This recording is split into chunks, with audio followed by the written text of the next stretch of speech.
TV Harian Nasional adalah media yang mengangkat dan menyajikan perkembangan seputar politik dan hukum, ekonomi, pariwisata, pendidikan dan budaya, serta pertanian dan perkebunan. Keinginan terjadinya perpecahan di tubuh Partai Berkarya. DPW se-Indonesia sangat prihatin atas terjadinya hal tersebut dan menolak adanya Presidium Penyelamat Partai Berkarya.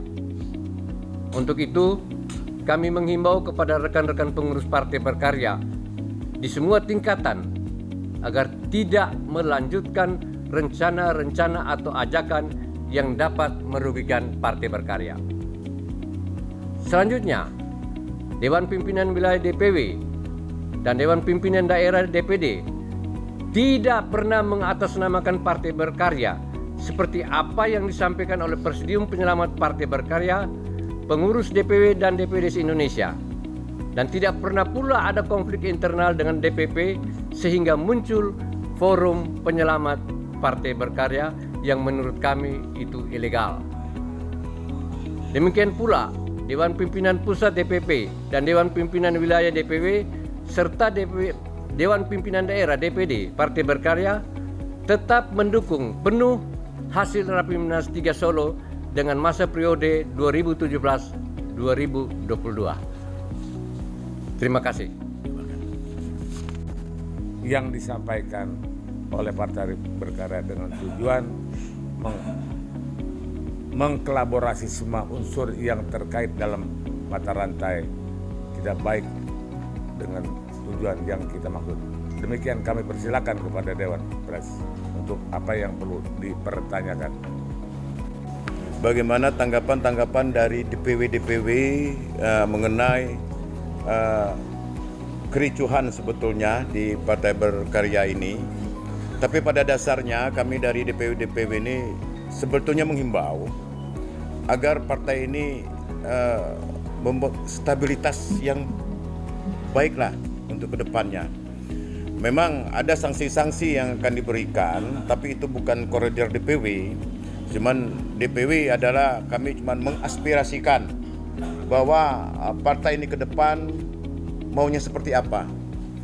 Kita tidak berkehendak atau tidak mau adanya munaslup di situ karena biaya munaslup juga besar. Kenapa tidak kita benahkan saja DPD-DPD se-Indonesia ini dengan dana munaslup yang mungkin miliaran ini.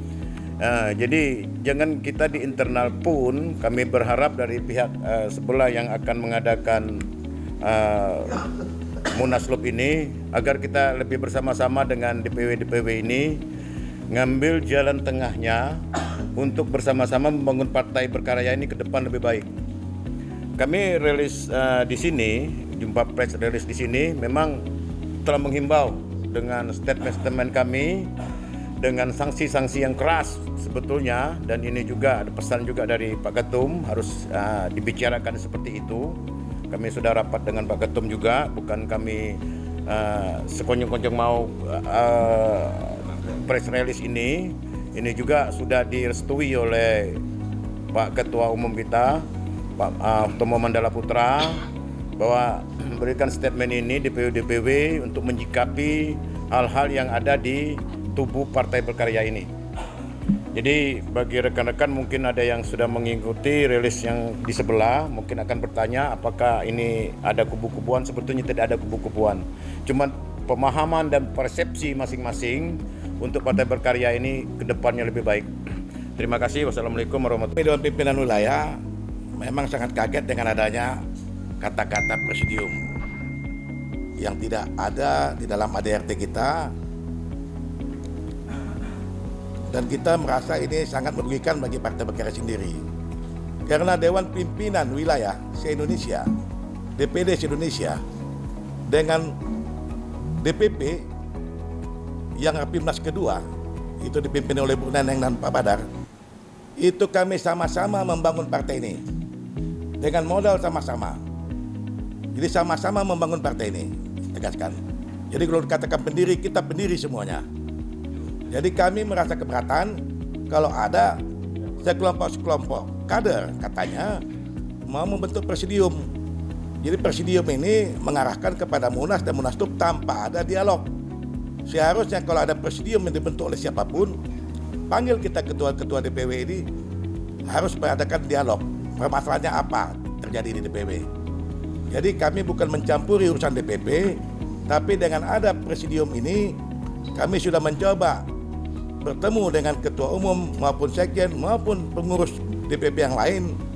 Dalam pertemuan dengan sekjen dan pengurus DPP yang lain itu resmi rapat, dan ternyata presidium ini tidak ada, artinya tidak ada seizin dengan pengurus pusat. Berarti ketua umum, sekjen dan pengurus yang lain tidak tahu permasalahan ini. Dan kami juga melihat dalam presidium tersebut nama-nama yang beredar, ketua pelaksana itu tidak ada dalam kepengurusan DPP. Itu makanya kami mengatakan ilegal. Kalau memang ada kader-kader partai ini yang mau, mungkin ada yang bermasalah di Dewan Pimpinan Pusat ini, kan tidak salah kalau mereka mengundang DPW, mengajak dialog. Apa permasalahannya kan gitu. Tapi tanpa ada dialog, mereka membuat media sampai dikirim ke daerah. DPD kami dikatakan semuanya dijanji-janjikan untuk mengadakan Munaslup. Ini membuat kami resah di daerah. Maka dengan itu kami membuat press release tanggapan DPW Indonesia. DPW Indonesia itu yang menandatangani fakta integritas.